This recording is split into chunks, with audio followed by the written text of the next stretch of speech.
अस्सलाम वालेकुम क्लास 4। कैसे बच्चों आप लोग? उम्मीद है आप सब लोग खैरियत से होंगे। जी बच्चों, आज ही हमारा उर्दू का लेक्चर नंबर 1 है और उन्वान में जैसे कि आप देख सकते हैं हमारे पास है हम्द। और हम्द जो है वो आपको पता है किस नज़म को कहते हैं? वो नज़म जिसमें अल्लाह ताला की तारीफ़ बयान की जा रही हो। तो जैसा कि आपको पता है ये हम्द है, तो यकीनन इस नज़म में अल्लाह ताला की और अल्लाह ताला की बनाई हुई चीज़ों की तारीफ़ बयान की जाएगी। लेकिन सबसे पहले हम देख लेंगे मुश्किल अल्फाज के मायने, ताकि जब हम रीडिंग करें तो हमें ये मायने पहले से मालूम हो। सबसे पहले हमारे पास इधर है हम्द। हम्द के क्या मायने हैं? अल्लाह ताला की तारीफ़। ठीक है, अल्लाह ताला की तारीफ़ करना। नंबर 2 पे मैंने लिखा है सजे हैं। सजे हैं यहाँ पे मैंने लिखा है आरास्ता, यानी कि सजाए हुए। चिराग, शम्मा, दिया जलाए, रोशन किए। नंबर 5 पे है गीत। गीत है नगमा। नंबर 6 पे है निशान, अलामत। संवारना, खूबसूरत बनाना या सजाना, दोनों मीनिंग्स में आ जाएगा। कुदरत, अल्लाह ताला की शान या ताकत। कुदरत का होता है ताकत। दुआ, अल्लाह ताला से मांगना। और खिलाए, यहाँ है फूल खिलाने से है खिलाए, कली से फूल बनाना। ठीक है, तो सबसे पहले हम इस हम्द की पढ़ाई करेंगे और साथ साथ देखेंगे कि इस नज़म में शायर क्या कह रहा है। ठीक है, तो ये नज़म किसने लिखी है? अख्तर शेरानी जो है इस नज़म के शायर हैं। और हमें पता है कि ये हम्द है, तो हम्द का मतलब है कि अल्लाह ताला की तारीफ़ बयान करना। ठीक है, वो नज़म जिसमें अल्लाह ताला की तारीफ़ बयान की जाए वो क्या कहलाती है? हम्द कहलाती है। ठीक है, सबसे पहले ये लिखा हुआ है, यकीनन इसके अंदर शायर जो है अल्लाह ताला की और अल्लाह ताला की बनाई हुई चीज़ों की तारीफ़ बयान करते हुए अल्लाह ताला की हम्द करेगा। ठीक है, ये हैं खुदा के निशान सारे, ज़मीं पे फूल आसमां पे तारे।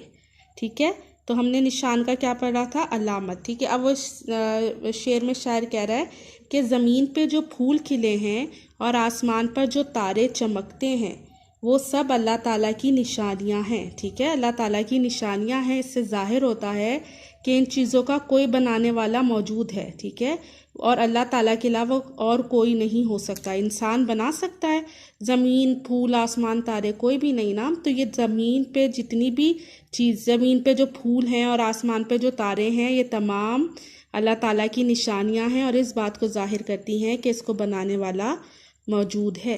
सजे हैं ये कैसे प्यारे प्यारे, ज़मीं पे फूल आसमां पे तारे। अल्लाह ताला ने अपनी कुदरत से जो बाग बनाए, उनमें खूबसूरत फूल लगाए, उन फूलों की मौजूदगी से क्या है? बाग खूबसूरत हो गया।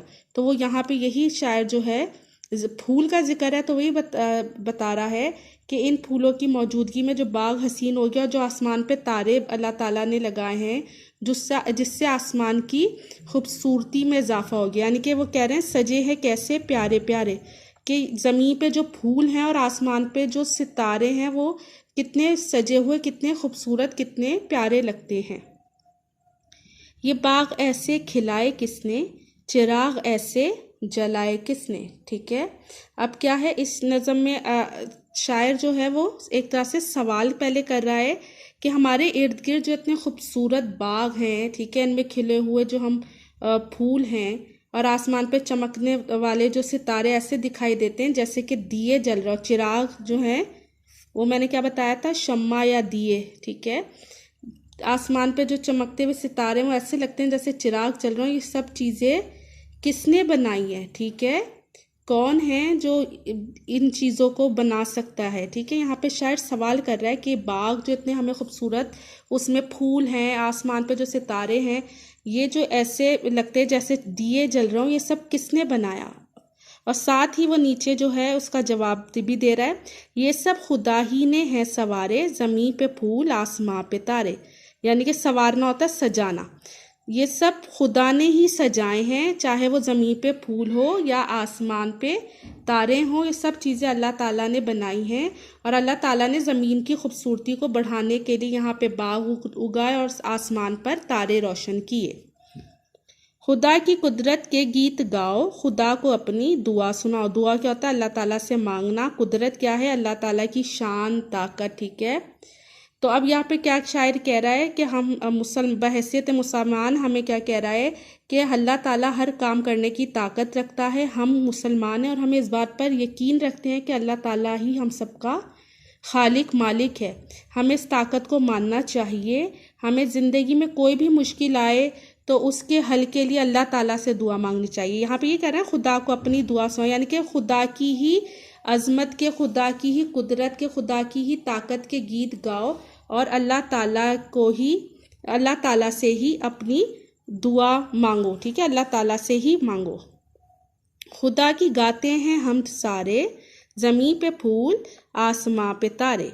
अब यहाँ पे क्या कह रहा है, साथ साथ वो ये भी बता रहा है कि जितनी भी चीज़ें हैं, चाहे ज़मीन पे खिले हुए फूल हों, ठीक है, और चाहे आसमान के तारे हों, वो सब अल्लाह ताला की तारीफ़ बयान करते हैं। ठीक है, ऐसे ही है कि जितने भी हैं, परिंदे हैं, जो भी चीज़ें हैं, दरख्त, पहाड़, फूल, वो सब क्या हैं, अल्लाह ताला की तारीफ़ बयान करते हैं। तो वो यहाँ पे ये कह रहा है कि खुदा की गाते हैं हमद सारे। हमद क्या हो गई, तारीफ़ करना। ठीक है, ज़मीन पे फूल आसमान पे तारे, यानी कि ज़मीन पे मौजूद फूल और आसमान पे चमकते हुए तारे भी अल्लाह ताला की तारीफ़ करते हैं।